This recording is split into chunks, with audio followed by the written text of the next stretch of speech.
इस कार्यक्रम के पुण्यार्चक हैं बेनाड़ा उद्योग लिमिटेड आगरा, श्री निर्मल कुमार, श्री वीरेंद्र कुमार मोठिया, फर्म जैन पायल आगरा। जय जिनेंद्र दर्शकों, मैं शेफाली जैन और आप सभी का स्वागत करती हूँ जिनवाड़ी चैनल पर।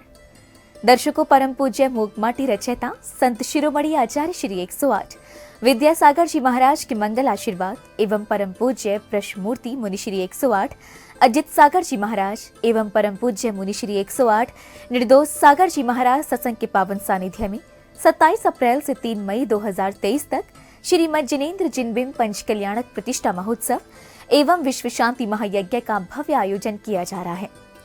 मध्य प्रदेश की राजधानी भोपाल की पुण्यधरा बावड़िया कला स्थित श्री वासु पूज्य दिगंबर जैन मंदिर में चल रहे इस महोत्सव के तीसरे दिन आज भक्तजन प्रातः काल से ही नित्य महा की मांगलिक क्रियाएं कर भगवान के गर्भ कल्याणक उत्तर रूप का धर्म लाभ अर्जित कर रहे हैं।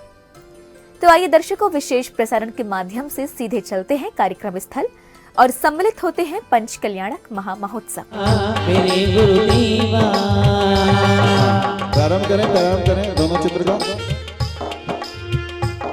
महेंद्र भैया चालू करें। हाँ, दोनों हाथ ऊपर करके ताली के साथ में जरा तस्वीर से तो निकल कर सामने आ मेरे गुरुदेवा, मेरे गुरुदेवा। दीप प्रज्वलन करें, हमारे सभी अतिथि दीप प्रज्वलन करिए। हाँ, जगमगे दीप जलाओ तेरे दर आओ हरो जी संकट मेरा सुन लो आदीना, सुन लो आदीना।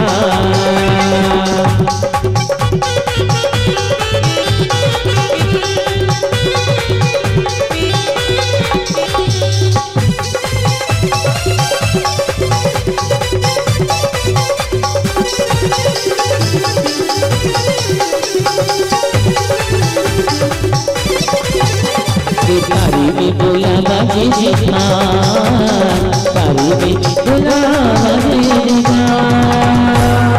बोलिए कुंडलपुर के बड़े बाबा की, बोलिए सत्य शिरोमणि आचार्य भगवान विद्यासागर जी महामुनि राज की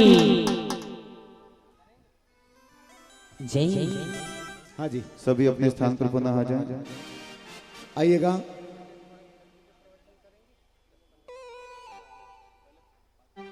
ठीक है, चलेगा। पंच कल्याणक प्रतिष्ठा महामहोत्सव का आज तीसरा दिन, गर्भ कल्याणक का दूसरा दिन। पूज्य महाराज श्री के श्री चरणों के पाद प्रक्षालन का पावन सौभाग्य आपकी झोली में है। आइएगा। यह पावन सौभाग्य है आज, जबकि कल मध्यरात्रि में दिव्य परमात्मा गर्भ में आ चुके हैं और आज द्वितीय दिवस हम पूज्य श्री के श्री चरणों के पाद प्रक्षालन का पावन सौभाग्य प्राप्त कर रहे हैं। तो आइएगा, प्रारंभ कर रहा हूं। 11,111 रुपया आएगा। एक टिकट में 3 मजा। तीनों मुनिराज का एक ही बोली में पावन पाद प्रक्षालन करने का मंगलमय सौभाग्य कौन श्रावक श्रेष्ठी के रूप में आज पुष्टि का पावन पाद प्रक्षालन करने का मंगलमय सौभाग्य प्राप्त करेगा। आइएगा, बोली के माध्यम से प्रारंभ करता हूँ। ऋषि भाई 11,111। आइए। आज खुशी तेरे दर्शन की, आज खुशी तेरे दर्शन की, आज खुशी प्यास बुझिए, प्यास बुझिए, प्यास बुझिए मेरे नैनन की। शास्त्रीय संगीत में बढ़वाएगा बोली मनोज सिंघई महाराज जी के पास। चलिए 11,111 प्रथम सौभाग्यशाली पात्र जो एक ही बोली में तीनों मुनिराज का पावन पाद प्रक्षालन करने का मंगलमय सौभाग्य प्राप्त करेगा। शिक्षा करेंगे, इनके भाव बन रहे हैं, ऊपर से लेकर नीचे तक मंच वाले भी ले सकते हैं, प्रमुख पात्र भी ले सकते हैं, नीचे सामान्य पद या सिविल ड्रेस वाले भी इस सौभाग्य को प्राप्त कर सकते हैं। 11,111। अब नहीं खोना चरण कमल, अब नहीं खोना तेरे चरणों में हमें बिना चरण कमल, अब नहीं खोना। आज कितने गुरुदेव के चरण का पखार करना है, कौन सौभाग्यशाली है, भावना बनाइए। 11,111 के बार 11,111 पे 2 बार 11,111 ढाई 11,111 पौने 3 11,111 99 अंतिम बार पूछ के बोली को समापन की और शिक्षा करने का अवसर बार बार नहीं मिलेगा। गुरु के पावन चरणों की रज सर माथे लगाने का सौभाग्य हर किसी सौभाग्यशाली को प्राप्त नहीं हुआ करता है। 3 महामुनि राजों का पावन पाद प्रक्षालन करने का पावन अवसर। आपके पावन कितने हैं? 15,515 शिक्षा करेंगे, भाव देंगे अपने भावों को। बोली लगाने वाली क्या तेरे मन में समाई, तूने काहे को बोली न लगाई, तूने काहे को बोली न लगाई। 15,515 एक बार 15,515 रुपए 2 बार बोली छोड़ना और किसी का भाव 2.5 बार पौने 3 बार 99 बार और 15,515 रुपए 1 2 3 बार। आइए भाई साहब आगे आ जाएं जब तक नाम आ रहा है। यहीं आ जाओ। हाँ आ जाओ। सपरिवार आगे आ जाएं, सपरिवार पधारिए। चलेगा जब तक पाद प्रक्षालन वाले यहाँ पहुंच रहे हैं। पूज्य महाराज श्री के पावन कर कमलों में मां जिनवाणी प्रदान करने का पुण्य अवसर आपके हाथों में है। एक परिवार एक बोली चारों महाराज जी के लिए जिनवाणी प्रदान का अवसर। क्या बात है। 11,111 पढ़ती जिनवाणी और गिरती है वाणी, पढ़ती जिनवाणी और गिरती है वाणी, मेरे गुरुवर की दुनिया दीवानी, मेरे गुरुवर की दुनिया दीवानी। 11,111 चार मुनिराजों के पावन कर पल्लव में शास्त्र दान करने का पावन अवसर आपके पावन हाथों में है। वे पंच कल्याण प्रतिष्ठा महा महोत्सव गर्भ कल्याण का द्वितीय अद्वितीय दिन अवसर आपके हाथों में। बनाएंगे भावों को, जगाएंगे अपने सौभाग्य को। 11,111 11,111 2 11,111 ढाई 11,111 पौने 3 11,111 99। हाँ जी। धीरे धीरे बोलियां बढ़ाता चल, बढ़ाता चल, बढ़ाता चल, धीरे धीरे बोलियां बढ़ाता चल, बढ़ाता चल, बढ़ाता चल। या जीवन मागम नहीं तब निकले प्राण मालूम नहीं, धीरे धीरे बोलियां बढ़ाता चल, बढ़ाता चल, बढ़ाता चल। हाँ जी कितने ये सौभाग्य प्राप्त किया श्रीमान आदरणीय रमेश जी नायक परिवार 1100 क्वार्टर भोपाल। जोरदार ताली के साथ में आए गुरु चरणों में श्रीफल समर्पित करके आशीर्वाद सीधा कर लो। श्रीफल घुमा लो। चलिए और पीछे आकर के पाद प्रक्षालन करेंगे। चलेगा जब तक हम शाहदान की बोली को आगे बढ़ाते हैं। बहुत शिक्षा जिनके भाव बन रहे हैं। 11,111 11,111 चारों मुनिराज को जो मंचासीन है, तीनों मुनिराज और अलग जी महाराज के पावन कर पल्लव में शाहदान का सौभाग्य। 11,111 2 11,111 ढाई 11,111 पौने 3 11,111 99। हाँ जी। काहे को जोड़ी तूने ये माया, संग न जाए तेरे, संग न जाए तेरे। काहे को जोड़ी तूने ये माया, संग न जाए तेरे, संग न जाए तेरे। हाँ पाद प्रक्षालन हो रहा है। आइए गुरुदेव के चरण का पखार कर रहे हैं। आइएगा। छू लेने दो पावन चरणों को, छू लेने दो पावन चरणों को, ये चरण ये शिव धाम ये, छू लेने दो पावन चरणों को।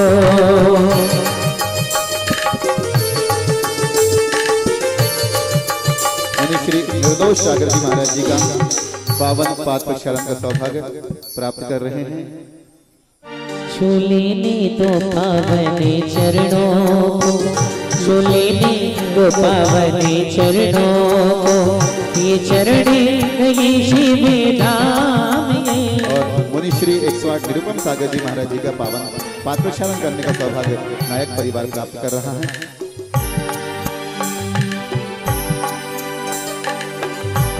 यहाँ भी वहाँ भी दिन हो के रात रहे, तेरा मेरा साथ रहे, तेरा मेरा साथ रहे। बहुत बहुत धन्यवाद।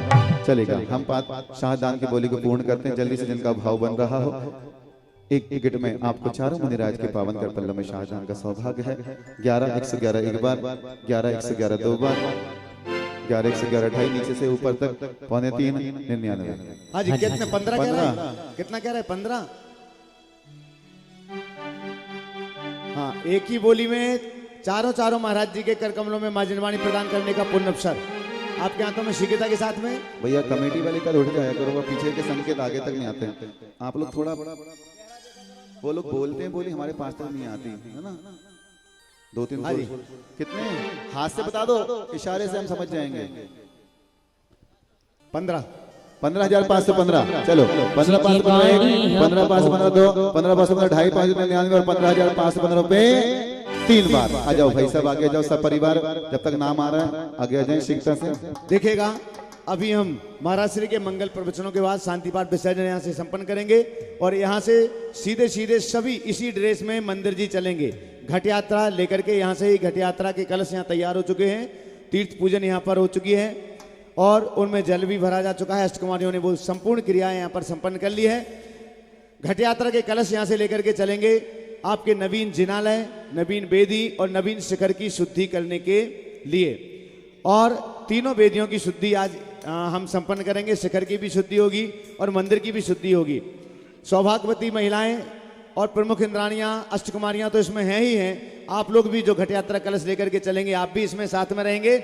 लेकिन सबसे पहले पूरे जिनालय की शुद्धि करने के लिए एक सौभाग्यशाली पुण्यशाली पात्र की खोज हम यहाँ पर कर रहे हैं, जो इस कलश से, मिट्टी के कलश से नहीं, वो तो आप लेके जाएंगे सामान्य कलश के साथ, लेकिन इस विशेष कलश के साथ में पूरे जिनालय की नीचे तलघर से लेकर के ऊपर शिखर तक की संपूर्ण शुद्धि में एक ही परिवार का सौभाग्य रहेगा और उस पुण्यशाली और एक कलश स्मृति स्वरूप आपके लिए ही प्रदान कर दिया जाएगा। हमेशा हमेशा आपके लिए स्मृति रहेगी कि इस कलश से हमने इस नए बने हुए जिनालय की, संपूर्ण जिनालय की शुद्धिकरण का कार्य संपन्न किया हुआ था। तो ये सौभाग्य आपके हाथों में है। आइए शाहदान का सौभाग्य आपके।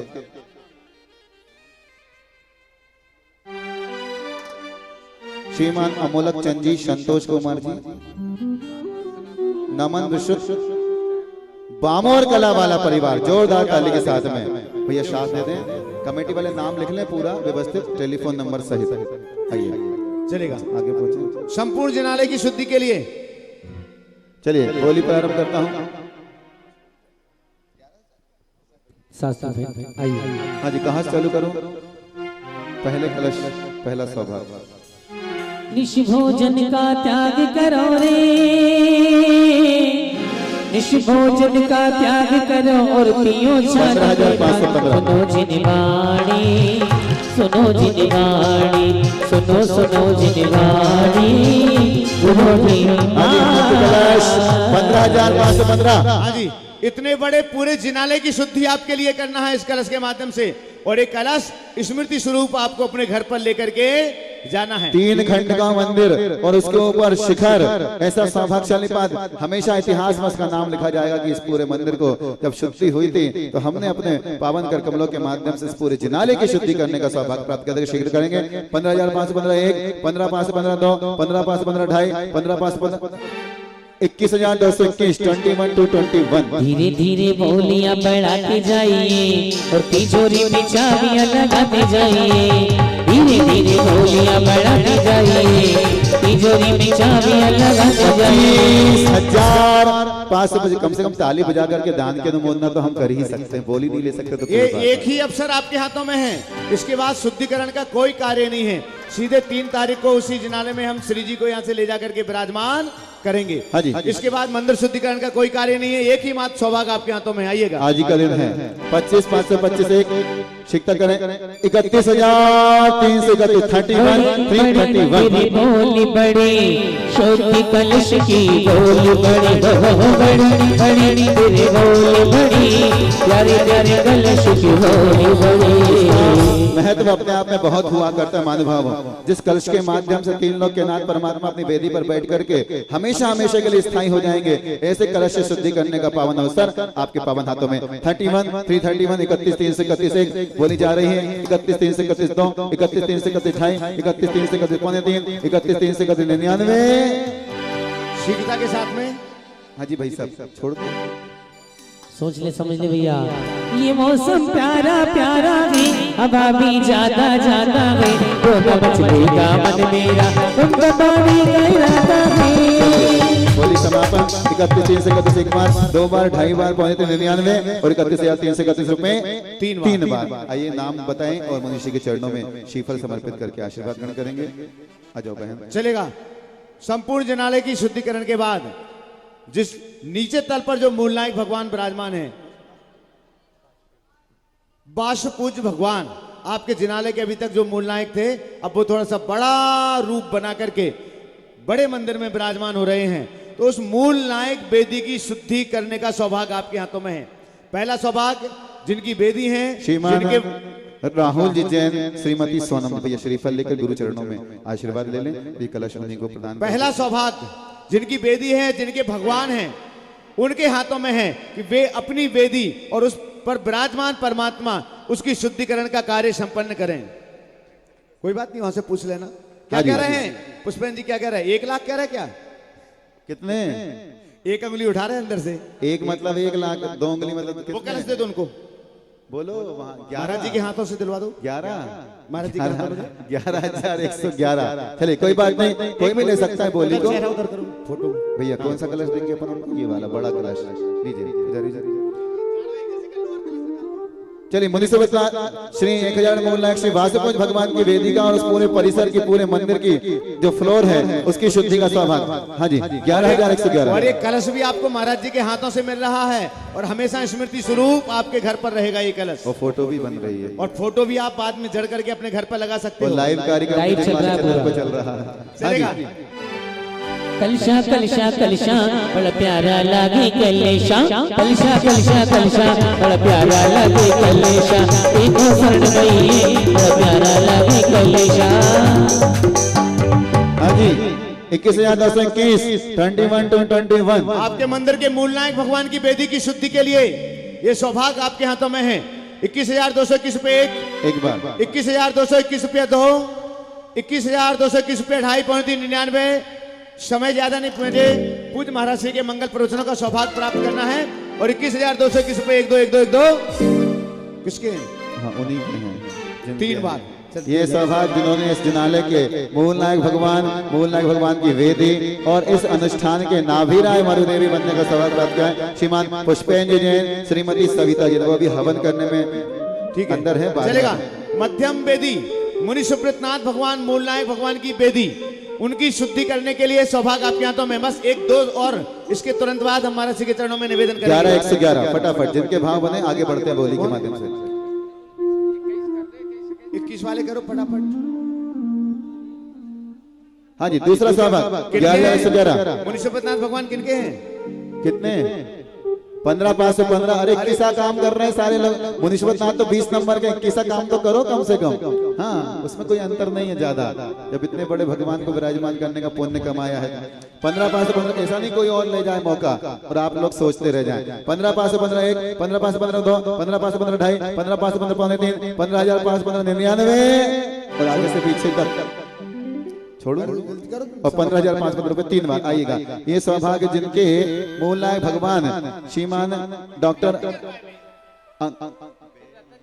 श्रीमान रतन चंद जी जैन, जो कि पुण्योदय जो यहाँ पर लाइव प्रसारण हो रहा है, उसके पुण्योदय पर रतन चंद जी, डॉक्टर अंकुर जैन, श्रीमती पल्लवी जैन, संपूर्ण परिवार आए गुरु चरणों में श्रीफल भेंट करके आशीर्वाद ग्रहण करेगा। चलेगा। ऊपर की वेदी जिसमें मूलनायक आदिनाथ भगवान और भरत और बाहुबली भगवान विराजमान होंगे, उस वेदी जिसमें 3 परमात्मा विराजमान होंगे, उस वेदी की शुद्धिकरण के लिए शिकिता के साथ में 11,111 फटाफट 21 करो वो भी, और 21 में एक नाम दे दो बिना बोली के, जिसका भी भाव बन जाए, है ना? उधर जाओ, उधर जिसका भी भाव बन जाए। हाँ, ये 21 11 तो सरकार के थे, सरकारी थे। हाँ, 21 का नाम चाहिए बहन जी, एक नाम बस। 3 भगवान है वहां उस वेदी में, एक भगवान जी नहीं है। आदिनाथ भगवान, भरत भगवान और बाहुबली और यही भगवान वेदी में पीछे विराजमान है बड़े भगवान। हाँ जी, जिस किसका भी भाव बने।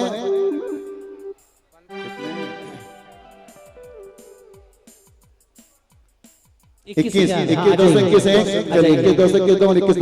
आ जाओ, ऊपर जाओ बहन जी, नाम बता दो, चढ़ा लो। बहुत सुंदर। एक शिखर के लिए। और चलिएगा अंतिम शिखर की शुद्धि करने के लिए, शिखर की शुद्धि करने के लिए शिकिता के साथ में अंतिम एक शुद्धि का, क्योंकि इसके तुरंत बाद हमें है श्रीमती ज्योति जैन, श्रीमान जिनेन्द्र जी जैन, जोरदार ताली के साथ में महाराज के चरणों में श्रीफल चढ़ा लें और कलश महाराज कर पल्लव से प्राप्त कर लें। आ जाओ।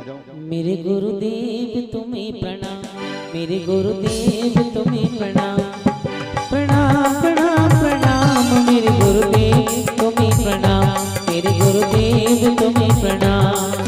मन कोई तू ही भाया, आया हो तो तेरा नाम, मेरे गुरुदेव तुम्हें प्रणाम, मेरे ऋषिराज तुम्हें प्रणाम।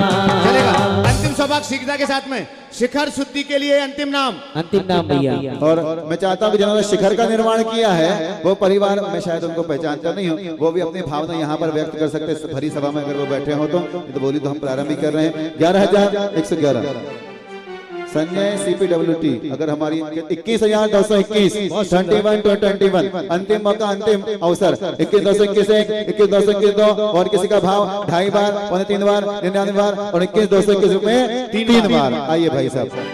और देखिएगा आज महाआरती की बोली नहीं लगना है क्योंकि कल इंद्रदेव की कृपा ज्यादा हो गई थी तो महाआरती का जुलूस कल प्रारंभ नहीं हो पाया था, इसलिए यहाँ आरती तो हुई थी, उन परिवार ने की, सबने की थी, लेकिन आज पूरी भव्यता के साथ में अगर आप सबका पुण्य रहा, सब कुछ अनुकूलताएं रही तो आज पूरी भव्यता के साथ में कुबेर परिवार जिनकी कल बोली थी 51,000 रुपए की महाआरती की, आज उनके यहाँ से महाआरती का दिव्य जुलूस यहाँ तक आएगा आरती करने के लिए।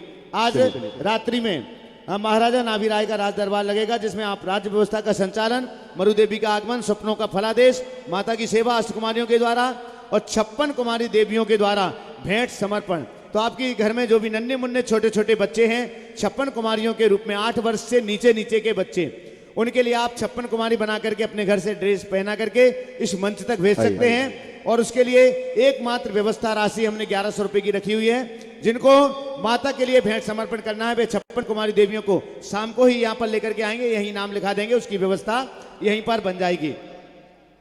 और साथ ही साथ में कलश ले लें, हाथ के हाथ महाराज कर पल्लव से। कल प्रातः काल 5:30 बजे मंगलाष्टक अभिषेक शांति धारा हम यहाँ पर प्रारंभ करेंगे।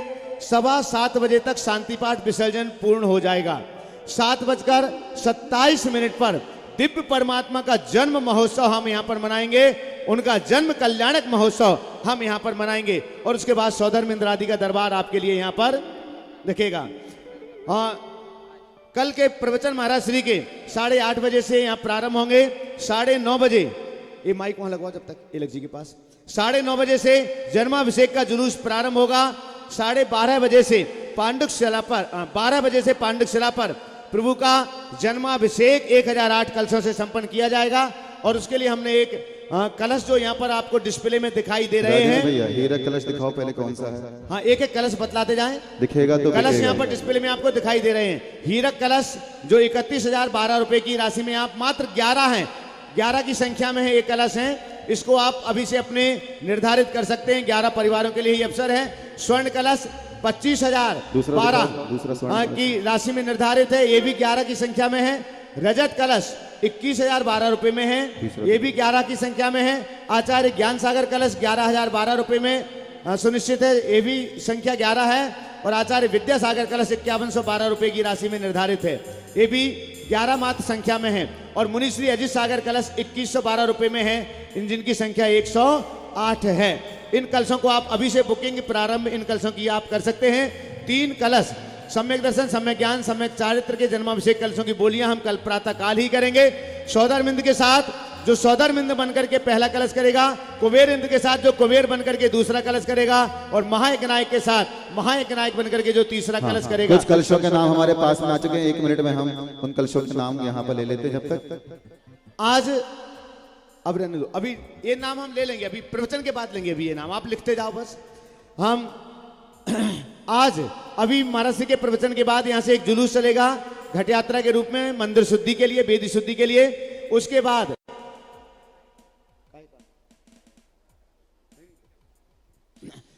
10:30 बजे से माता मरुदेवी के घर से जुलूस प्रारंभ होगा। जो साधे आदि गोद भराई का सामग्री है उनको लेकर के नाभिराय मरुदेवी उनके परिवार को लेकर के भाई जुलूस यहां तक पहुंचेगा। 12 बजे से 1:30 बजे तक का समय आपके लिए दिया गया है माता की गोद भराई के लिए, और उसके लिए भी आपको सब निर्धारण बतला दिया गया है। सबसे पहला मौका उनके मायके वालों के लिए, परिवार वालों के लिए, हमारे सौदर मादी जो प्रमुख इंद्राणियां हैं उनके लिए, और जिनकी शादी होगी लेकिन अभी गोद सूनी है उनके लिए पहला मौका 15 मिनट का पहला अवसर उनके लिए दिया गया है। 1:30 बजे से 2:15 बजे तक 45 मिनट की एक छोटी सी नाटिका, सत्येंद्र दिल्ली वाली जो नाटिका नाट्य कलाकार की टीम यहाँ पर आई है उनके द्वारा 45 मिनट की एक नाटिका 1:30 बजे से 2:15 बजे तक आप यहाँ देख सकेंगे। और 2:15 बजे से जैन गौरव समागम का जो कार्यक्रम यहाँ पर है, सम्मान के रूप में जैन गौरव सम्मान का जो कार्यक्रम है उसमें आज जैन समाज के विधायक, सांसद, नगर निकायों के जनपद, जिला पंचायत आदि के अध्यक्ष आज यहाँ पर सभी दोपहर में उपस्थित होंगे, जिसका कार्यक्रम 2:15 बजे से निर्धारित है। 15 मिनट नाटिका के लिए हमने उसको टाइम थोड़ा सा एडजस्ट किया है। 2:15 बजे से वह कार्यक्रम इसी मंच से आपको देखने के लिए मिलेगा। आइएगा, हम आप सबकी ओर से, अपनी ओर से, भैया एक कलश जिनके भी बुक हो रहे हैं आप बैठ के लिखवाओ ना। हाँ, जिनके भी करना है। देखो, हमने एक बार फिर आपसे निवेदन कर रहे हैं, मात्र 11 की संख्या में है, इसलिए पैसे नहीं देखना, जितना पाप का त्याग करेगा उतना बड़ा पुण्य तुम्हारी झोली में आएगी। पैसे के त्याग से पुण्य नहीं आता है, पाप के त्याग से पुण्य आता है। इसलिए पैसा नहीं देखना कि 31,000 21,000, उतना पाप का त्याग करोगे तो उतना बड़ा पुण्य कलश आपके हाथों में आएगा। आप सबकी ओर से, अपनी ओर से पूज्य एलेक्स श्री के पावन चरणों में मंगल आशीष वचनों के लिए निवेदन करते हैं। हे महाराज श्री, इच्छामी इच्छामी इच्छामी।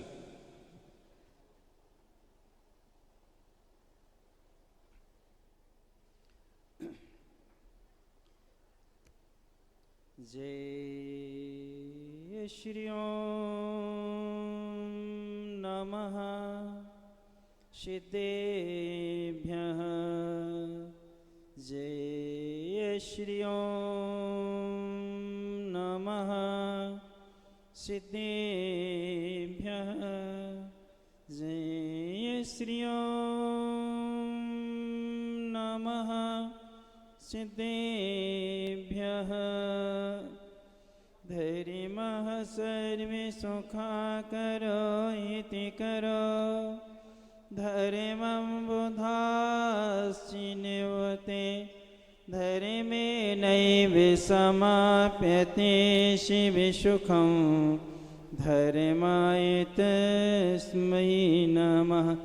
धर्मः नास्ति परः श्रुतिभवभृता, धर्मस्य मूलं दया। धर्मे चित्तमहं दधे प्रतिदिनं, हे धर्मे मां पालय, हे धर्मे मां पालय, हे धर्मे मां पालय। अनंत अनंत सिद्ध परमेष्टि भगवंतों की जय। देवाहि देवे खजरड़ मूल नायक श्री वासु पूज्य भगवान की जय। देवाहि देवे खजरड़ श्री आदिनाथ भगवान की जय। पंच कल्याणक जैन बिंब प्रतिष्ठा महामहोत्सव की जय। परमे पूज्य संत श्रोमणी आचार्य गुरुवर्षि विद्यासागर जी महाराज जी की जय। परमे पूज्य मुनिवर 108 श्री अजित सागर जी महाराज जी की जय। परमे पूज्य मुनिवर 108 श्री निर्दोष सागर जी महाराज जी की जय। परमे पूज्य मुनिवर 108 श्री निर्लोभ सागर जी महाराज जी की जय। परमे पूज्य मुनिवर 108 श्री निर्भम सागर जी महाराज जी की जय। 2.5 में 3 कम 9 करोड़ महामुनिराजों की जय। गर्भी कल्याणक महामहोत्सव की जय। एलेक्स श्री विवेकानंद सागर जी महाराज की, एलेक्स श्री दया सागर जी महाराज की 2-3 मूर्ति पुण्यार्चक मंदिर पहुंच जाएंगे। पंडित जी वहां पहुंच रहे हैं गर्भ कल्याण पूजन के लिए। धर्मस्नेही बंधु, पंच कल्याणक चिन्निबिंब प्रतिष्ठा महोत्सव का आज 2य दिन है। तीर्थंकर प्रकृति की सत्ता वाले जो होते हैं उनके ही 5 कल्याणक होते हैं। अर्थात ये तीर्थंकर प्रकृति जो है कर्मकृत है, और कर्मकृत होने से सिद्धांत के अनुसार देखा जाए तो ये विभाव द्रव्य व्यंजन पर्याय है, और ये नष्ट होने वाली, ये शाश्वत रहती नहीं है। इसलिए इस प्रकृति के निमित्त से 5 कल्याणक होते हैं। गर्भी कल्याणक 2 दिन होता है। जैसे एक समझदार विवेकवान जो किसान होता है वो अपनी भूमि में उत्तम बीज डालना चाहता है, उस बीज की वह बहुत अच्छे से सुरक्षा करता है, रक्षण करता है। ऐसे उत्तम बीज को भूमि में डालने के पहले भूमि का क्या करता है, शोधन करता है, भूमि को व्यवस्थित कर लेता है, अर्थात उसके लिए इतनी मृदु बना लेता है जिसमें उसमें डाला गया जो बीज है वो उत्तम फसल के रूप में क्या हो, पल्लवित हो। ऐसे ही यहाँ पर नाभि राय ने भी कुछ ऐसी ही साधना की थी, ऐसी साधना की और इतना अच्छा उन्होंने व्यवस्थित करके गर्भ शोधन की जो क्रिया हुई है, ऐसी गर्भ शोधन की क्रिया करते हुए, क्योंकि 6 माह पहले से जब रत्न वृष्टि होती है उनको आभास इस बात का होता है और उसी समय वो ब्रह्मचर्य की साधना प्रारंभ कर देते हैं, अपने परिणामों की निर्मलता बनाना प्रारंभ करते हैं। नियोग के अनुसार एक दिन असंयम में प्रवृत्ति करते हैं, अर्थात उस उत्तम भूमि को जो तैयार की गई है उसमें बीज को क्या करते हैं, वो डाल देते हैं। वह बीज 9 माह में इतना व्यवस्थित होता है कि उसके माध्यम से तीनों लोगों के जीवों का क्या होता है, कल्याण हुआ करता है। ऐसा जन्म कल्याणक होता है। वैसे देखा जाए 5 कल्याणक व्यक्तिगत हुआ करते हैं, ये शाश्वत नहीं है। इनमें से 2-3 कल्याणक तो जो हैं विभाव व्यंजन पर्याय में आते हैं, 2 कल्याणक स्वभाव गुण व्यंजन पर्याय में आते हैं, क्योंकि वो बने रहते हैं और ये 3 क्या हो जाते हैं, समाप्त हो जाया करते हैं। इन 5 कल्याणकों को यदि हम देखें 5 महाव्रत से जोड़ दिया जाता है तो 5 जो महाव्रत वो शाश्वत हैं, पारिणामिक हैं, अर्थात उनके माध्यम से आत्मा परमात्मा बनती है, कल्याणकों से नहीं बनती। किससे बनती है? 5 महाव्रतों से आत्मा परमात्मा बन जाती है। तो गर्भ कल्याणक जो होता है वो अहिंसा धर्म का प्रतीक हुआ करता है, क्योंकि जैसे बालक गर्भ में आता है उसी समय से माता पिता या अन्य परिजनों को चिंता प्रारंभ हो जाती है, अर्थात हर पल हर क्षण सावधानी रखी जाती है। यानी खाने में, पीने में, उठने में, बैठने में, चलने फिरने में, व्यवहार आदि में हर पल हर क्षण सावधानी रखी जाती है। और ये सावधानियाँ तीर्थंकर आदि के साथ तो हैं, एक गृहस्थ अवस्था में जो अभी है वो भी सावधानी रखना क्या कर देते हैं, प्रारंभ कर देते हैं। तो अहिंसा महाव्रत का प्रतीक जो होता है एक गर्भ कल्याणक है, जहाँ जीव की रक्षा की जाती है और जीव के साथ साथ में स्व और पर दोनों के परिणामों की क्या है, रक्षा की जाती है। क्योंकि माँ के द्वारा किए गए भावों का प्रभाव बालक के गर्भ में क्या है, जो बालक उस पर क्या है, अवश्य पड़ा करता है। इसलिए इस समय सबसे ज़्यादा सावधान किसको होना चाहिए, माँ को होना चाहिए। जैसे तीर्थंकर की माँ, आप गौर से पंच कल्याणकों को ये 3 दिन देखें तो यहाँ 56 देवियाँ और 8 कुमारियाँ जो हैं माँ को हर पल सावधान रखती हैं, हर पल स्वाध्याय में तत्व चिंतन में क्या है, लगाई रहती हैं कि माँ का एक समय के लिए अशुभ भाव ना हो पाए, अशुभ उपयोग में उनका मन ना जा पाए, शुभ उपयोग में लगा रहे। इसी प्रकार से प्रत्येक माँ के लिए अच्छी संतान का जन्म देने के लिए उनको भी सावधानी रखना चाहिए। कहा है माँ के 9 माह की सावधानी जो है आपके 90 वर्ष अच्छे बना दिया करती है। क्योंकि यदि आपने यहाँ सावधानी रखी 9 माह यदि जिसी समय गर्भ धारण होता है उसी समय दोनों के लिए ब्रह्मचर्य व्रत ले लेना चाहिए, अर्थात आजीवन नहीं, मात्र 9 माह जब तक बालक का जन्म नहीं होता है हम ऐसे 9-10 महीने का क्या कर लें, ब्रह्मचर्य व्रत को धारण कर ले। और ब्रह्मचर्य व्रत धारण करके आपने कभी पूजन विषय किया हो ना किया हो, लेकिन जैसे गर्भधारण उसी समय से पूजन अभिषेक करना प्रारंभ कर दें और माने जिसने धारण किया है वह भी पूजन से जुड़ जाए, स्वाध्याय से जुड़ जाए, अभक्ष आदि का त्याग कर दे और टीवी आदि से क्या हो जाए, वो दूर हो जाए, मोबाइल से दूर हो जाए, विषयानुराग से दूर हो जाए।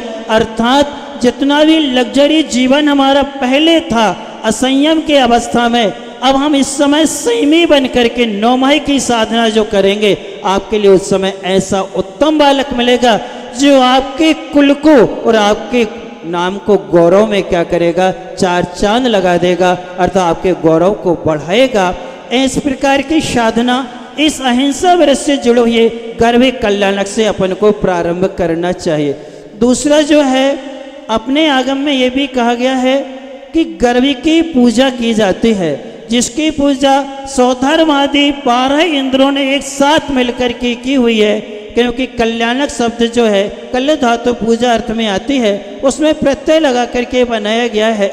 तो त्रिकालवर्ती महापुरुष में कहा है, सौधर्म आदि 12 इंद्र जिस क्रिया की महापूजा करते हैं उसको कल्याणक कहा जाता है। तो ये गर्भ के साथ में कल्याणक है, क्योंकि उससे स्वयं का कल्याण है, तीनों लोगों के जीवों का क्या होता है, उससे कल्याण हुआ करता है। इसलिए इसकी रक्षा करना है। लेकिन वर्तमान में भौतिकता की चकाचौंध में इसको हिंसा से जोड़ दिया गया है, गर्भपात होने लगा। किससे जुड़ गया, वो हिंसा से जुड़ा है। जबकि यशस्वी तिलक चंपू में 4 लोगों के लिए अबद्ध कहा गया है। उन्होंने कहा, अतिथि का कभी घात नहीं किया जाता, शरणागत का कभी घात नहीं किया जाता है। तीसरा उन्होंने दिया है, जो संतान है उसका घात नहीं किया जाता, और चौथा जो अनाथ है। इन 4 के बारे में रक्षा की जाती है। ये चारों बहुमान के पात्र हुआ करते हैं। एक गर्भ में जो बालक आया है वो एक अतिथि भी है, वो शरणागत भी है, वह अनाथ भी है, और साथ में तुम्हारी क्या है, वो संतान है, तुम्हारा बेटा भी है। इसलिए अवध है। उन्होंने नीचे के श्लोक और दिया है, उसमें इतनी बड़ी बात कही है कि युद्ध से ज्यादा हिंसा यदि होती है तो गर्भपात में होती। किससे ज्यादा हिंसा? युद्ध से ज्यादा हिंसा गर्भपात में होती, क्योंकि युद्ध भर में बराबरी वालों से लड़ा जाता है, और वहां वो बराबरी वाला नहीं है, कमजोर है, अनाथ है, अबोध है। हम उसको वहीं क्या कर देते हैं, नष्ट करवा देते हैं। इसका कर्म ये बनता है, एक बार गर्भपात कराने से 7 भव तक तुम्हें कभी मां संज्ञा नहीं मिलेगी। नपुंसक वेद का क्या होता है, बंद हुआ करता है। हम माँ और पिता के नाम से तरस जाएंगे। इसलिए अहिंसा के रूप में गर्भ कल्याण को मना करके हमें इसकी रक्षा करना चाहिए, और माँ और पिता को आगम के अनुकूल भावी जीवन अच्छा बनाना है। अच्छी संतान से अच्छी समाज का हमारा निर्माण हो, हमारी श्रवण संस्कृति आगे तक चलती रहे, और आपकी समाधि अच्छे से हो सके। इसलिए 9 माह के हमें साधना अच्छी करना चाहिए। जन्म कल्याणक सत्य धर्म का प्रतीक हुआ करता है, क्योंकि जिसका जो आया है वो नियम से क्या करेगा, जन्म लेगा। ये सत्य है, अर्थात उसे कोई नकार नहीं सकता है। फिर इसके बाद में जो तप कल्याणक होता है वह अचौर्य महाव्रत का प्रतीक होता है। हम सब कुछ छोड़ देते हैं। मुनिराज तो बिना पूछे जल और मिट्टी को भी ग्रहण नहीं करते हैं। ऐसे अचौर्य महाव्रत का प्रतीक जो होता है वो कौन सा है, तप कल्याणक होता है।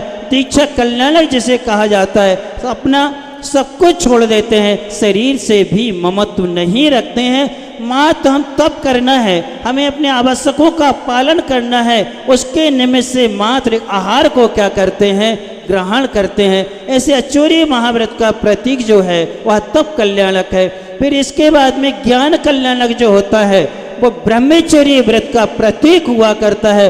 18,000 शील के दोषों से रहित शैलेश अहंत भगवान हुआ करते हैं। वो केवल ज्ञान जो होता है वह ब्रह्मचर्य महाव्रत का क्या है, प्रतीक है, कि वो अपनी आत्मा में क्या हो जाते, लीन हो जाते हैं। इसके बाद में जो 5वां अंतिम कल्याणक है, मोक्ष कल्याणक है, वो अपरिग्रह महाव्रत का प्रतीक है। दैविक कर्म, भाव कर्म, 9 कर्म, तीनों कर्मों से रहित जो शुद्ध आत्मा होती है वह मोक्ष कल्याणक हुआ करता है। अर्थात वहाँ पुद्गल का परमाणु मात्र भी उनका नहीं होता है। शुद्ध अपने आत्मा के असंख्यात प्रदेशों में वह लीन रहते हैं। ऐसा वह मोक्ष कल्याणक का प्रतीक जो है अपरिग्रह महाव्रत हुआ करता है। इसलिए 5 महाव्रत शाश्वत है, इनका महोत्सव मनाना चाहिए। इनके माध्यम से आत्मा हमारी क्या है, परमात्मा बन जाया करती है। ये पांचों कल्याणक इन 5 महाव्रतों से हमें जोड़ते हुए बहुत बड़ी क्या करते हैं, शिक्षा दिया करते हैं। इसलिए हम सब आज के इस पावन प्रसंग पर जितने लोग बैठे हुए हैं, पूज्य मुनि महाराज जी आपके सामने 3 साधु परमेष्ठी आपके सामने यहाँ मंच पे विराजित 4 साधु परमेष्ठी हैं। अब इनके समक्ष हम सबके लिए एक संकल्प जरूर करना चाहिए। हम अपने जीवन में कैसा भी क्यों ना हो, कितना भी डॉक्टर क्यों ना कुछ कहे, हमने बीज बोया है, जैसी फसल मिलेगी हम उसे स्वीकार करेंगे, अर्थात कभी हम अवर्सन नहीं कराएंगे। चाहे वह बेटा विकलांग भी क्यों ना हो, वह उसके अंगों अपांग की पूर्ति हो पाई और ना हो पाई, वो अपनी आयु से गर्भ में समाप्त हो जाए तब बात अलग है। लेकिन कभी हम बुद्धिपूर्वक कोई डॉक्टर की सलाह से हम कभी क्या नहीं कराएंगे, अवर्सन नहीं कराएंगे। यदि ये संकल्प हम लेते हैं तो अहिंसा के प्रति बहुत बड़ा बहुमान अपना हो जाएगा और जैनत्व की सबसे बड़ी जयवंतता का प्रतीक हो जाएगा। इसलिए अपन सब ऐसे अहिंसा महाव्रत के प्रतीक इस गर्वी कल्याण के पावन अवसर पर पूज्य महाराज श्री आपको संकल्प दिलाएंगे। अर्थात हाथ उठा करके आज सबको ये संकल्प कर लेना है, हम कभी भी गर्भपात कराएंगे नहीं, और जो लोग करा रहे उनकी कभी सराहना नहीं करेंगे, कभी अनुमोदना नहीं करेंगे। अर्थात कृत कार्य अनुमोदना से हम इस दुष्कृत्य का क्या करते हैं, आजीवन त्याग कर देते हैं।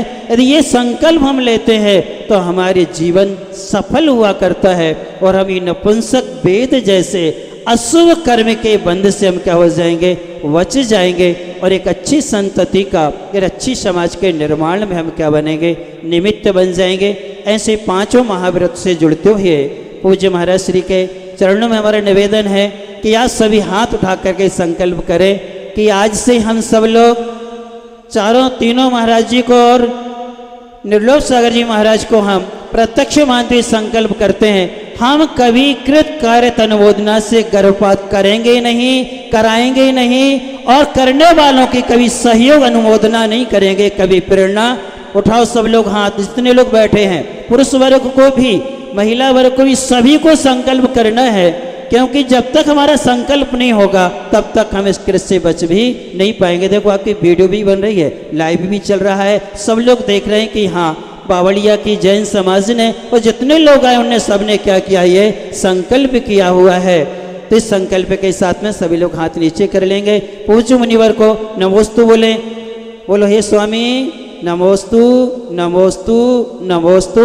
हम कभी इस कृत्य को कभी करेंगे नहीं, करवाएंगे नहीं और करने वालों का सहयोग नहीं करेंगे। इसी भावना से बोले परमे पूज्य संत श्रोमणी आचार्य गुरुवर्षि विद्यासागर जी महाराज की जय।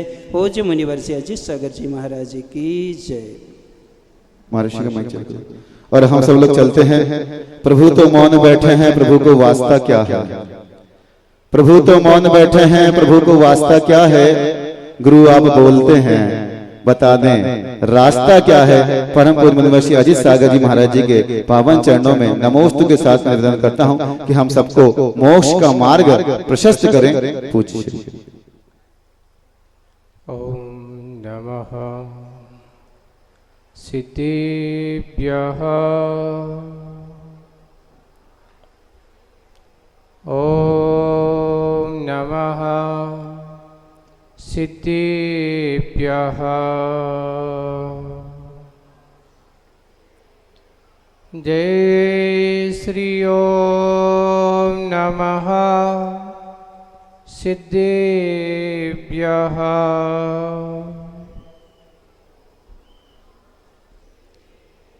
नमो अरिहन्ताणम्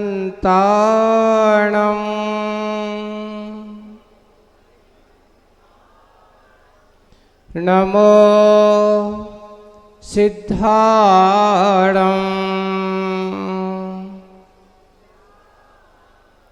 नमो आयरीयाणम्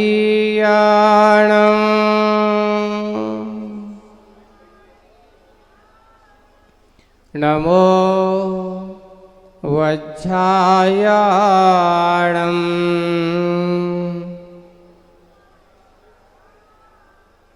नमो लोये सव्यसाहोडम।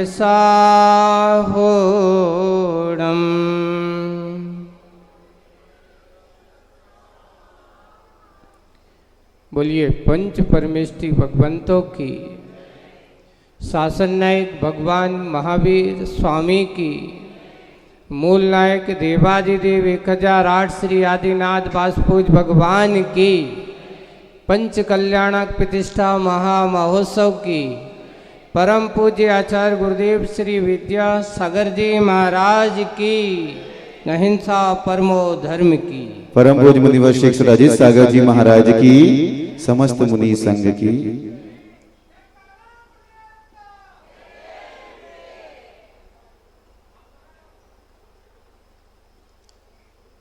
संसार की परिभ्रमण की 4 गतियां हैं।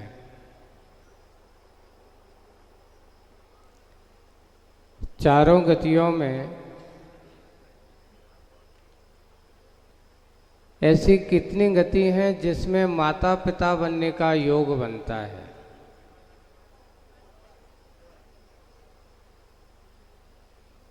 उसमें मात्र अगर देखें 4 गति में तो 2 गति ही ऐसी हैं जिनमें यह जीव माता पिता बन पाता है। नरक गति में कोई माता पिता नहीं बनता, देव गति में कोई माता पिता नहीं बनता। इंद्र इंद्राणी तो बनते हैं, सची बनते हैं, सची इंद्राणी बनते हैं, क्योंकि वहां उनकी कोई संतान नहीं होती। अब रही 2 गति, कौन कौन सी? त्रिंच गति और मनुष्य गति। त्रिंच गति की विशेषता आप देखिए, यहां वे जीव एक दूसरे की अपनी वासना के दास बन करके बच्चों को जन्म तो दे देते हैं, पर वहां पर मर्यादा का कोई पाठ नहीं होता। वहां पर कोई उनकी कोई मर्यादाएं, संयम नहीं होता, वहां कोई उनकी सीमा नहीं होती। देखा गया कि जो जन्म देने वाली माता है वो बच्चों को पालन पोषण करके बड़ा कर देती है और फिर वो निश्चिंत हो जाती है। अब उसे किसी से कोई लेना देना नहीं है, भूल जाती है। और वे बच्चे भी, माता पिता की कोई सीमा नहीं होती, कोई मर्यादा नहीं होती। वहाँ कोई भाई बहन होकर के भी भाई बहन नहीं होते। मर्यादा और संयम का पाठ अगर किसी गति में देखा जाता है तो मात्र एक आपके पास जो गति है, आपके पास जो मनुष्य गति, जिसमें कहा जो बहुत दुर्लभता से मिली हुई है, बहुत पुण्य कर्म के उदय से मिली हुई है, जिसके बारे में कहा गया कि जिसने ऐसा बहुत पहले ऐसा पुण्य कर्म किया था, जिसने ऐसा दान पुण्य आदि कार्य किया था, ऐसे भव्य जीवों को, या ये कहो कि पुण्यशाली जीवों को ये मनुष्य पर्याय मिलती है। यह नर उपाय महातप कीजे या में सार यही है। ऐसा कहा गया कि अगर तुम्हें सारभूत अगर कोई चीज चाहिए है, अगर जीवन में कुछ सारभूत तत्व को प्राप्त करना है और संसार की असारता के रहस्य को समझ करके वे जीव अपने आत्म कल्याण के द्वार को खोलने का प्रयास करते हैं, इस संसार की परिभ्रमणों को दूर करने का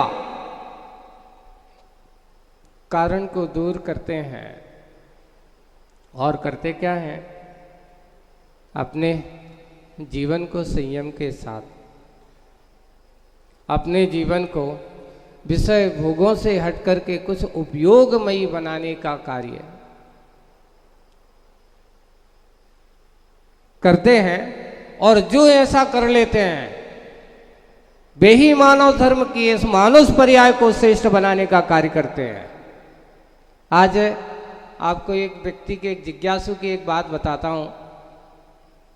पढ़ा लिखा है, स्वाध्याय उसने कर लिया है, लेकिन उस स्वाध्याय का उसने अपने अर्थों में उसने अर्थ निकाल लिया। कैसा अर्थ निकाल लिया देखिए। वो कहता है महाराज देखो, संसार में कितनी गति हैं? 4 गति हैं।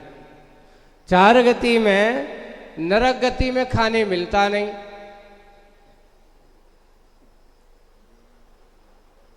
मिलता है, लेकिन भूख कितनी लगती है? 3 लोग को अनाज जो खाए,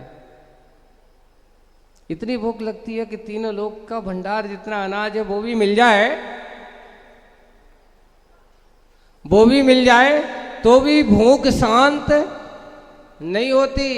इतनी प्यास लगती है कि सिंधु नीरते प्यास ना जाए, ऐसा शब्द दिया है कि सागर का सारा जल भी उसको दे दिया जाए तो भी इसकी प्यास नहीं मिटती, फिर भी एक बूंद ना लहाए, एक बूंद भी पानी नहीं मिलता।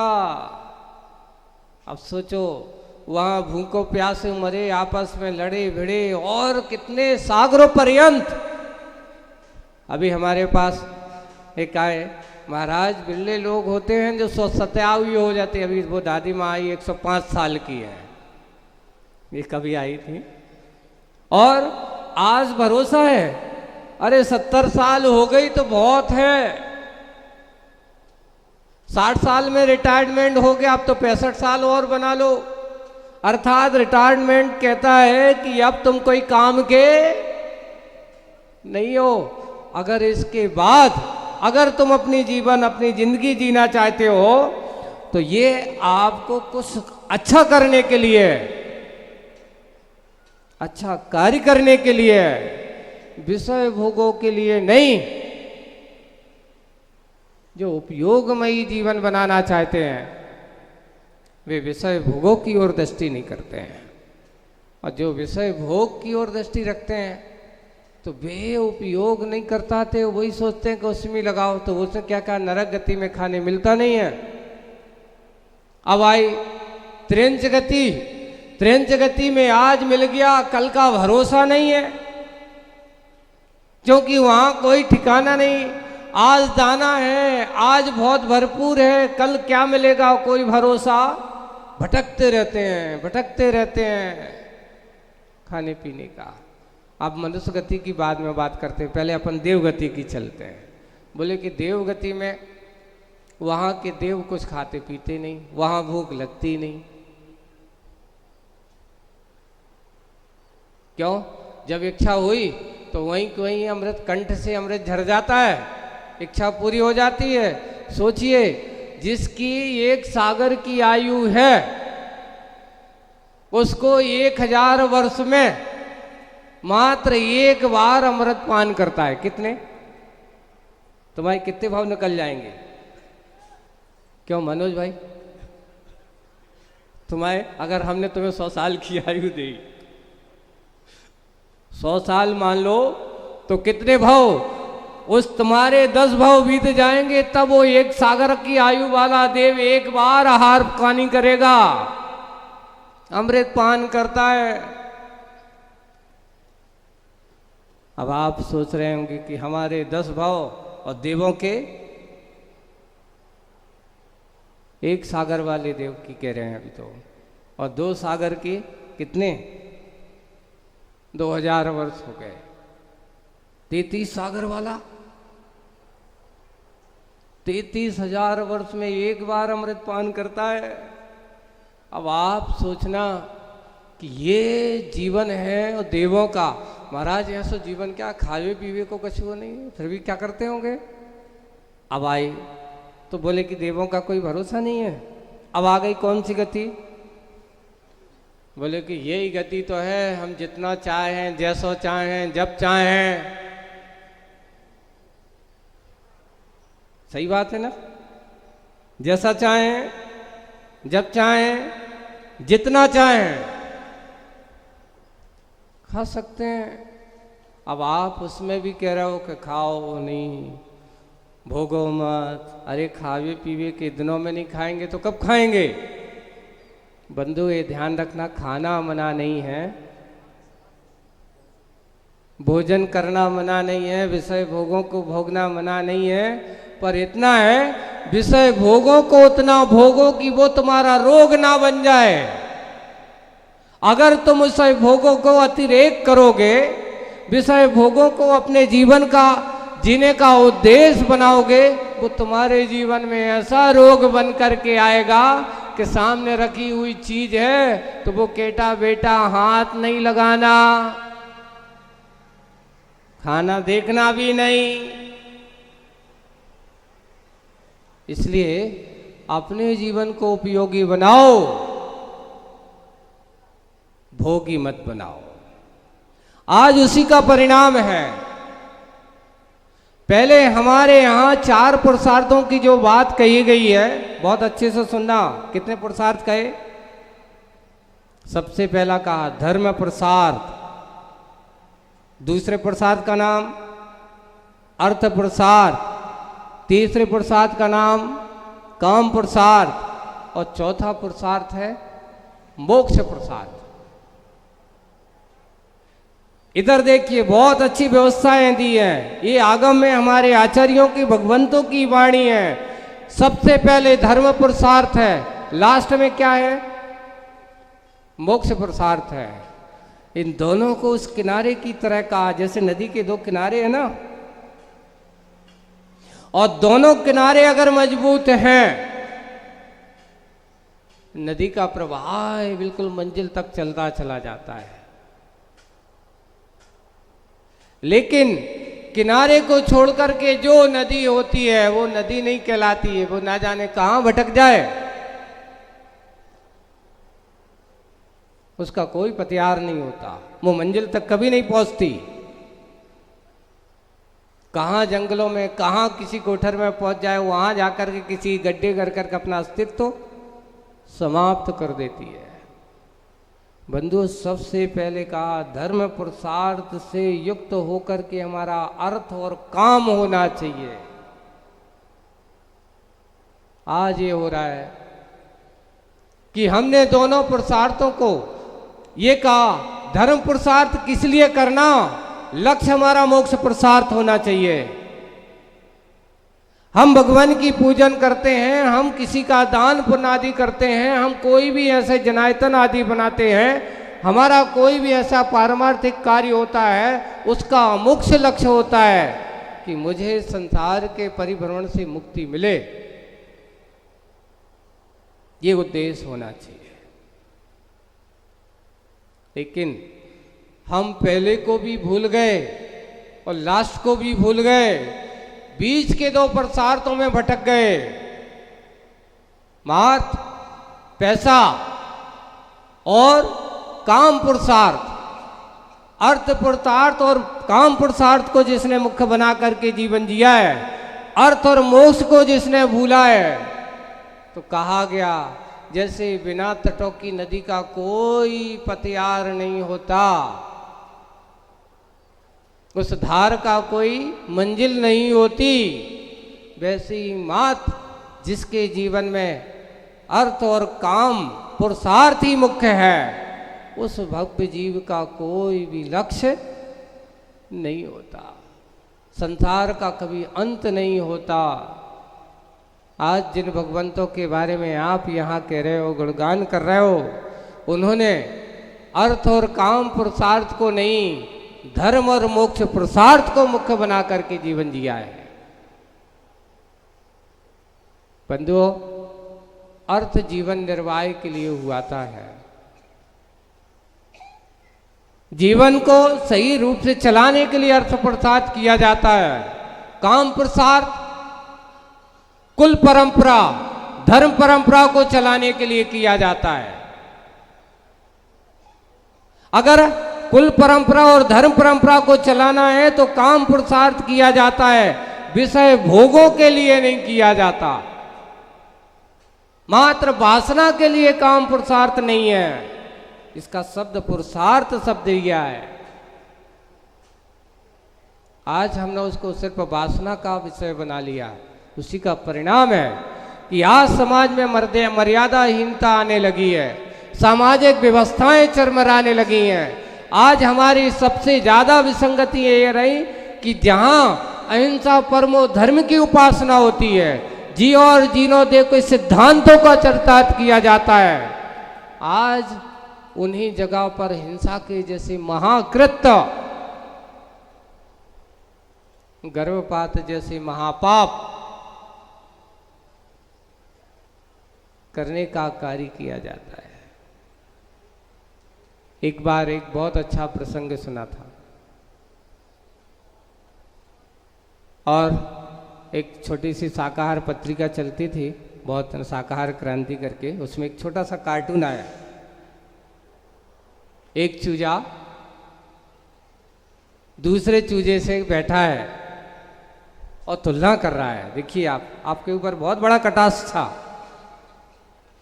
वो कह रहा है कि ये बताओ, सुना है कि अपन लोग मानवों से श्रेष्ठ हैं। बोले कि क्यों? हमारे माता पिता उन मानवों से बहुत अच्छे हैं। बोले कि भाई कैसे?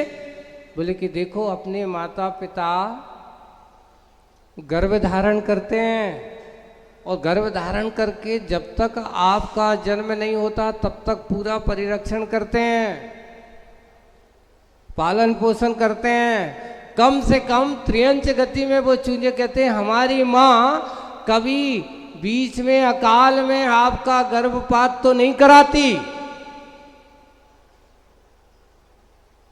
लेकिन सुना है मनुष्य में हमसे भी ज्यादा जघन्य आदमी है। सोच लो, जो ऐसे कृत्य करने वाले हैं वो त्रिंच गति से भी गजबीते माने जाते हैं। यहां तक कि भारतीय साहित्य और सनातन परंपरा में देखते हैं तो इसको कहा कि ब्रह्म हत्या से भी ज्यादा महापाप अगर लगता है, लोगों ने कहा है, तो गर्भपात कराने वालों को लगता है। और अपने यहाँ मूलाचार आदि में लिखा है कि ये कहा गया कि अगर कोई ऐसा करता है, तो कोई बेटी का गर्भपात कराता है तो उसे एक आरिका व्रतों को पालन करने वाले जीव के हत्या का दोष लगता है। और मुनि महाराज, कोई अगर बालक का ऐसा होता है तो एक मुनि महाराज के महाव्रती को मारने का दोष लगता है। बंधुओं, इस विषय पर चिंतन करना है। आए दिन हमारे डॉक्टर लोग आकर के कहते हैं महाराज, आप लोगों का उपदेश ही इन जीवों को तार सकता है। आज वर्तमान शिक्षा की इस परिणति में ऐसी विसंगतियां आ गई हैं, क्योंकि अब स्कूलों में ही ऐसा पाठ पढ़ाया जाना लगा है जो हमारी कभी अपने घरों में मर्यादाओं में रहने वाली उन बेटियों को सिखाया जाता था, आज खुलेआम पढ़ाया जाता है। आज उन्हें इस प्रकार के कार्यों में लगाने की प्रेरणा दी जाती है। अब आप लोग सोचना, विचार करना, क्या आपका भविष्य, आपकी समाज, आपकी इस दिशा में, उन्होंने लिखा गरीब वर्ग के लोग नहीं कराते। सबसे ज़्यादा पाप अगर इस प्रकार के गर्भपात जैसे कार्य करते हैं तो अच्छे करोड़पति, अरबपति और लखपति जैसे लोगों के घरों के लोग कराते हैं। एक झोपड़ी में रहने वाला जो होता है, कभी वो ये अस्पतालों में जाकर के, डॉक्टरों के पास जाकर के ऐसे पाप के कार्य नहीं कराता। अब बंधुओं सोचना कि इस भाव में तुम्हें पुण्य कर्म के उदय से धन लक्ष्मी तो मिल गई, पर अगला भाव कैसा? अभी महाराज आप सुना रहे थे ना कि अगले भाव में तुम माता पिता बनने वाले नहीं हो। या तो नपुंसक वेद में जाओगे या फिर जाकर के कहाँ, अगर मनुष्य भी बन गए तो तरसोगे कि मेरे यहां संतान हो जाए। इसलिए आज आप सब लोगों को इस संदर्भ में विचारणीय और चिंतनीय विषय है। आज गर्भ कल्याणक है, इसलिए आपको कहा जा रहा है। और इस गर्भ कल्याणक के स्वरूप में मैं तो उनसे कहता हूं कि जिस समय तुम्हारे घर में, तुम्हारे घर के पास, आसपास किसी बहू के पास या तुम्हारी अपनी बेटी के यहाँ किसी संतान को जन्म देने का अवसर प्राप्त होता हो, उस समय उस परिवार में प्रतिदिन उत्सव जैसा वातावरण होना चाहिए। जैसे गर्भ कल्याणक में भगवान आते हैं, और भगवान आते हैं तो 6 महीने पहले से क्या होने लगती है, रत्नों की वृष्टियां होने लगती। ये मत सोचिए कि कौन आ रहा है, अरे भाई एक भव्य आत्मा, ऐसा पुण्यशाली जीव आ रहा है।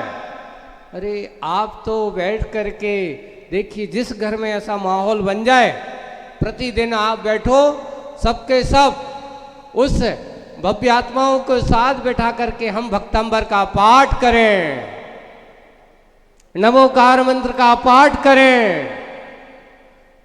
अकेली माता को भी संयोग ऐसा बनाओ कि उसका मन इधर उधर भटक ना पाए। और जब हम ऐसा करेंगे, 9 माह बाद देखना, प्रयोग करके देख लेना, जिस घर में ऐसा जन्म होने वाला बालक हो, आप इस प्रकार के कार्य करना चालू कर दो, उस भव्य जीव का पुण्य, उसके आपके किए हुए सामूहिक संस्कार का परिणाम ये होगा कि जब वो जन्म लेगा, आपके घर की, आपके कुल की कीर्ति को ही बढ़ाएगा, कभी कीर्ति को गिराएगा नहीं। आप अपनी कुल की कीर्ति को बढ़ाना चाहते हो, धर्म की कीर्ति को बनाना चाहते हो, होता ये कि आप जैसे ही आता है, हमारी माताएं सबसे पहले क्या काम करने लगती हैं, महाराज डॉक्टर ने कहा बेड रेस्ट करो, कुछ नहीं करना। अब बेड रेस्ट करने के लिए उन्होंने कहा था, अब आप लेटे तो हो, पर सबसे बड़ा बेड रेस्ट का अर्थ दिमाग को शांत रखना। डॉक्टर लोग क्या करते हैं, जब कोई किसी को बीमारी होती है तो दवाइयों में एक ऐसी दवाई दे देते जिससे ये आराम से सोए, स्लीपिंग, बस सोएगा। दिमाग शांत रखो, कंप्यूटर बंद करके रखो। पर हो रहा है कि हम बेड रेस्ट तो करते, पर हाथ में खोल देते हैं मोबाइल, सामने खोल देते टीवी। आप दिमाग का शांत हो रहा है क्या आपका? ये बेड रेस्ट नहीं है, ये तुम्हारा जीवन वेस्ट हो रहा है और थकान हो रही है। आप सोचते हो कि बैठने से, लेटने से आराम हो रहा है, नहीं, आपका दिमाग चल रहा है, आपकी थकान हो रही है, आपके शरीर बिल्कुल पूरा काम कर रहा है। बेड रेस्ट का कुछ नहीं, बिल्कुल सोच करके ऐसे समय में ध्यान करो, मदालसा जैसी माता की, शुद्धोसी बुद्धोसी निरंजनोसी। माता मदालसा के बारे में चिंतन किया है, उसकी कथा पढ़ना, जितनी माताएं, एक शांतला की कहानी पढ़ना। वे माताएं जिन्होंने सोच लिया कि मुझे अपनी संतान को मुनि बनाना है, तो वो संतान मुनि बनी। उसने ऐसे संस्कार दिए, और संस्कार का प्रभाव ये हुआ कि वे मुनि बन जाते। 1 नहीं, 2 नहीं, 3 नहीं, 7-7। आज तो एक संतान को देने में हमारी माताएं ऐसी समझती कि बहुत बड़ा बोझ हो गया। अरे आगम में लिखा है कि कम से कम एक परिवार में 3 पुत्रों का जन्म होना चाहिए। कितने? सरकार अभी चिंता मत करो, अभी 2, 5, 10 साल बाद सरकार कहेगी। अभी तुम जैसे अभी बात में देख रहे हैं कि चीन ने सबसे ज्यादा इसके ऊपर अनुशासन लगाया था, आज वही चीन कह रहा है वही छीन के रहे। क्यों? अब जनरेशन सारी की सारी बूढ़ी हो गई, काम के लोग नहीं बचे, सारी अर्थव्यवस्था चरमराने लगी उनकी। और अर्थव्यवस्था चरमराने लगी तो वो कहती है अब जिनके यहाँ 3 संतान होगी, सबसे ज्यादा बच्चे होंगे, उनको सम्मानित किया जाएगा।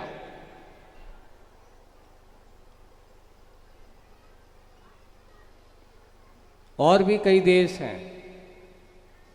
अब आप लोग सोचना, पुत्रों की संख्या निश्चित थी, पुत्रियों की संख्याएं निश्चित नहीं थी। पुत्रियां कितनी भी हो, और वास्तव में देखा जाए, आप समुसरण का इतिहास देखा, भारत का इतिहास देखना, अगर पुराने इतिहास को देखते हैं तो हमारे यहाँ नारियों की संख्या ज्यादा थी, पुरुषों की संख्या कम थी। आज उल्टा हो गया।